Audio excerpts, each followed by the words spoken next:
ఇక్కడ దర్గా దగ్గర మసీద్ కూడా ఉంది. జెంట్స్కి చదువుకోవడానికి అండ్ లేడీస్కి అల్లా నమాజ్ చేయడానికి మసీదులు కూడా ఉన్నాయి. ఇంకా ఏమిటంటే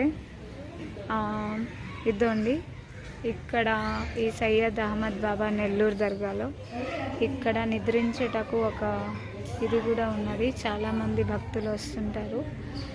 సో నిద్రించడానికి కూడా ఉంది ఇక్కడ.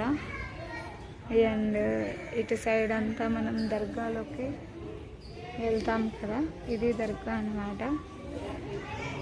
ఓకేనా, ఇటు సైడ్ నుండి అయినా రెండు పక్కల నుండి ద్వారం ఉంది.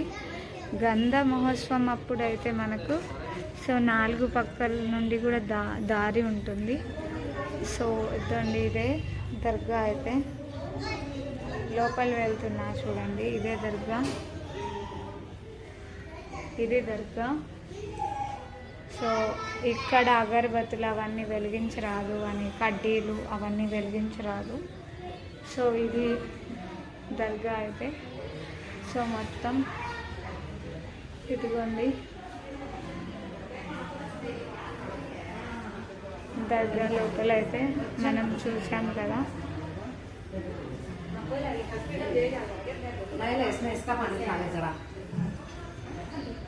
ఇక్కడ అయితే దమ్కా పానీ అంటే మంచినీళ్ళు ఉంటాయి, మంచినీళ్ళు తాగడానికి. ఇది దర్గా. అస్సలాము అలైకుం. ఇది దర్గా. ఓకేనా,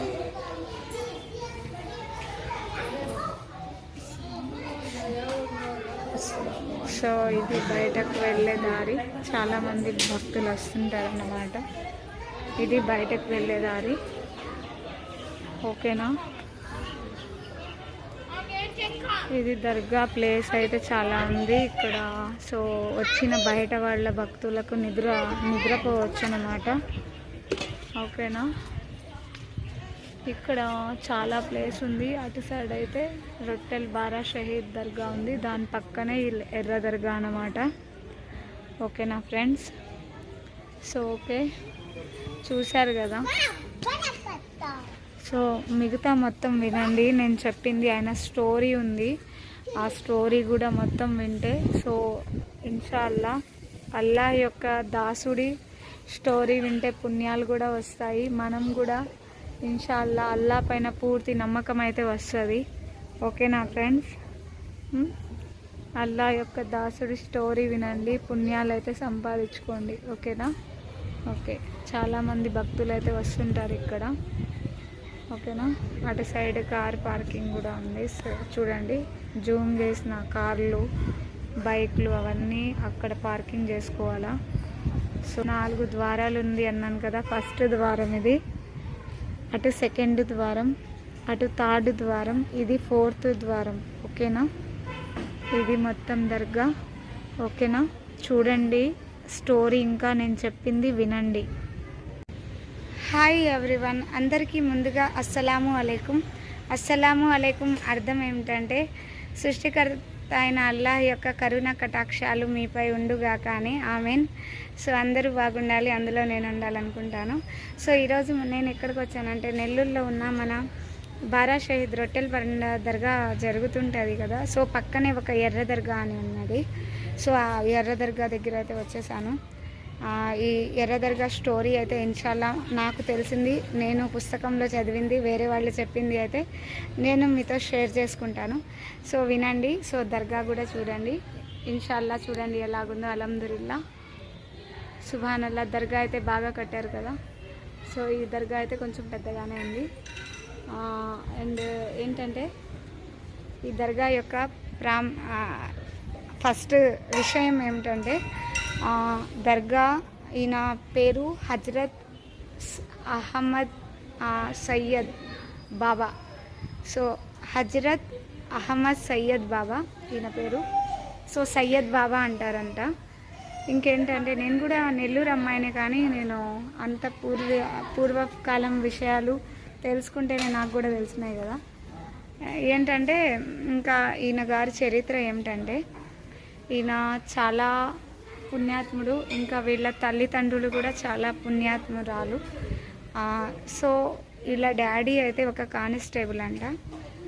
సో ఆయన ఏంటంటే కొంతమంది కానిస్టేబుల్ ఎలా ఉంటారంటే దొంగల్ని చితకబాడడం, బూతులు తిట్టడం అలా ఉంటారు కదా. సో వీళ్ళ యొక్క తండ్రి సయ్యద్ బాబా యొక్క తండ్రి బూతులు తిట్టడం కానీ కొట్టడం కానీ చేసేవాడు కాదు అంట. ఇంకా పక్కన ఉండే కానిస్టేబుల్ ఏం చెప్పేవాళ్ళంటే, నువ్వు ఎందుకు ఈ ఉద్యోగం చేస్తున్నావు, పోలీస్ ఉద్యోగం, నువ్వు ఎవరిని కొట్టవు తిట్టవు, అసలు దేనికి నువ్వు ఎందుకు ఈ ఉద్యోగం చేస్తున్నావు అని అయితే అన్నారంట. అప్పుడు వాళ్ళ డాడీ సయ్యద్ బాబా వాళ్ళ డాడీ ఏమన్నారంటే, నేను అల్లాతో భయపడుతున్నాను.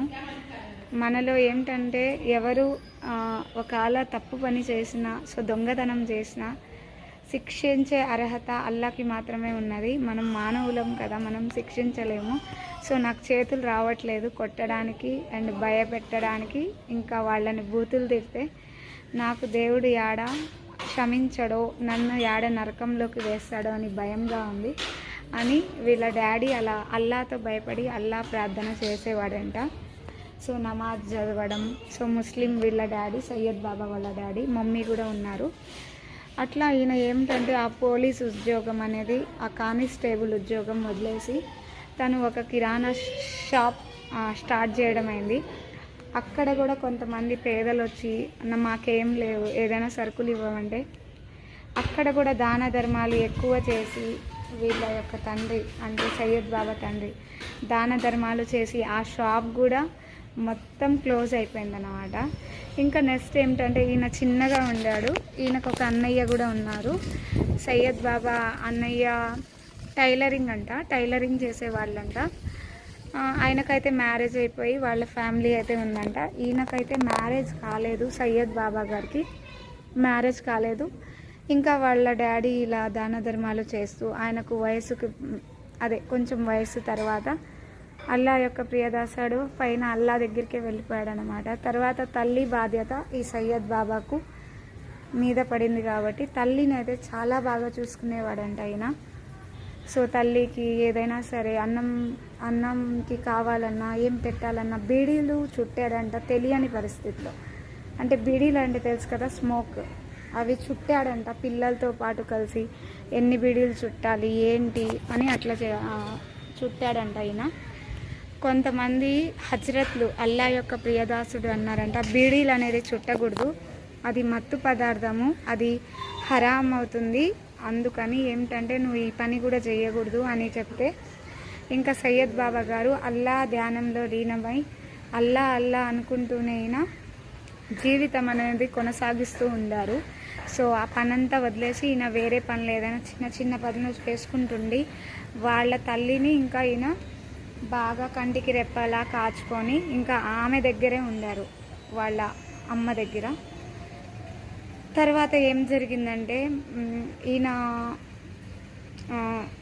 వయసుకు వచ్చాడు, పెళ్ళి వయసుకు వస్తే తల్లి ఏమనిందంటే పెళ్ళి చేసుకో అంటే నేను పెళ్ళి చేసుకోను, నాకు పెళ్ళంటే ఇష్టం లేదు, అల్లా ధ్యానమే సో బెటర్ అని ఈయన చెప్పాడంట. సో తల్లి ఏమనిందంటే పెళ్ళి అనేది అందరికీ ఉన్నది, పెళ్ళి చేసుకున్నాన్న అంటే ఈయనకు పెళ్ళంటే పారిపోయేవాడంట, ఈయన పెళ్ళి చేసుకునేవాడు కాదు. అనుకోకుండా ఒకరోజు కొంతమంది ఈయన అల్లా ధ్యానంలో ఉన్నారని కొంతమంది దుర్మార్గులు ఈయన పైన కసిపెట్టుకొని ఎండిపోయిన బావిలో వెళ్ళి పడేయడం జరిగిందంట. ఆ ఎండిపోయిన బావిలో పడేస్తే ఆయనకు మళ్ళీ తిరిగి రావాలంటే ఎవరు రాలేరు కదా. అల్లా అన్నవాడు ఎలాగొకటి తన భక్తుడిని రక్షించుకున్నాడు. అల్లా ఈయనని ఎలా తీశాడో కానీ ఆ ఎండిపోయిన బావిలో నుండి ఈ సయ్యద్ బాబా వచ్చేసాడు. ఒక పాయింట్. రెండో పాయింట్ ఏంటంటే కొంతమంది దుర్మార్గులు చాలా రకాలుగా ఈయనని హింసించడం, కష్టపడడం జరిగింది. అన్నిటినీ కూడా ఈయన చాలా కష్టాన్ని అనుభవించి అల్లా ధ్యానంలోనే ఉండాడంట. తర్వాత ఏంటంటే అనుకోకుండా వాళ్ళ మమ్మీ ఏదో పెళ్లి చేసుకోమంటే ఏదో కారణంగా రంగు డబ్బాల కలర్ అయితే ఏమో తెలియదు కానీ రంగు డబ్బాల కలర్ అయితే ఈయన తాగేశాడు. సో అప్పుడు ఈయనని హాస్పిటల్కి తీసుకొని వెళ్తాను అని అమ్మ తీసుకొని వెళ్తే ఆడ నుండి కూడా పారిపోయి వచ్చేసాడు. అల్లా నన్ను రక్షిస్తాడు, ఈ మందులు ఇవన్నీ నన్ను ఏం చేయలేవని. సో అలాగే అల్లా యొక్క దాసుడు సయ్యద్ బాబాని అల్లా రక్షించాడు. ఆ మందు తాగిన ఆయిల్ డబ్బా ఏమంటారంటే పెయింటింగ్ వేస్తారు చూడండి, ఆ మందులు ఉంటాయి దాంట్లో, ఆయిల్ని తాగేస్తాడనమాట. అయినా ఆయన బతికాడు. సో అట్లా ఒక్కొక్క విధానంగా కొన్ని వ్యాధిగ్రస్తులను, సో ఉంటారు కదా వ్యాధులు, ఏదైనా రోగాలు, వాళ్ళను నయం చేయడం స్టార్ట్ చేశాడు ఈయన. అల్లా పేరు తీసుకొని విభూది అట్లా. సో సాయిబాబా ఎట్లానో, సో అట్లా కొంచెం సయ్యద్ బాబా కూడా కొన్ని మంచి పనులు చేశారు. సో అట్లా ఈయన కూడా భిక్షం ఎత్తుతుండాడంట, 10 పైసలు ఇవ్వండి, సో అట్లా అనుకుంటా ఉండాడంట. సో అలా అయితే పెద్దవాళ్ళు చెప్పారు. అలానే అల్లాహ్ ధ్యానంలోనే ఈయన అల్లా దగ్గరికి వెళ్ళిపోయి చాలా సంవత్సరాలు అయితే అయింది. ఈ యొక్క దర్గా కూడా సో అందరూ కట్టడం అయితే జరిగింది. ఎందుకంటే అల్లా యొక్క దాసుణ్ణి ఎప్పుడు అల్లా వదులుకోడనమాట. సో ఇది సయ్యద్ బాబా గారి చరిత్ర. ఇన్షాల్లా మీరు కూడా నెల్లూరు సిటీ పీర్ల పండగ ఉండే బారా షహీద్ దర్గా దగ్గరే పక్కన లాల్ దర్గా ఎర్ర దర్గా చూడాలంటే వచ్చేసేయండి, ఓకేనా. ఇంకా మీరు నా కొత్తగా నా నెల్లూరు సోనీ వీడియోస్ చూస్తున్నారా అయితే సబ్స్క్రైబ్ చేసుకోండి. సబ్స్క్రైబ్ చేయకపోతే మంచి మంచి వీడియోస్ ఇన్షాల్లా చేస్తాను. ఇంకా లైక్ చేయండి, షేర్ చేయండి, కామెంట్ కూడా చేయండి, ఓకేనా ఫ్రెండ్స్. ఓకే అయితే అందరికీ అస్సలాము అలైకుం. అందరికీ అల్లా యొక్క కృప ఉండాలని మనస్ఫూర్తిగా కోరుకుంటున్నాను. ఇన్షాల్లా అయితే నేను ఉంటాను. ఇన్షాల్లా ఇంకో వీడియో చేస్తాను. అందరికీ అస్సలాము అలైకుం అండి, ఓకేనా. చూడండి, ఓకే ఓకే అందరికీ అస్సలాము అలైకుం.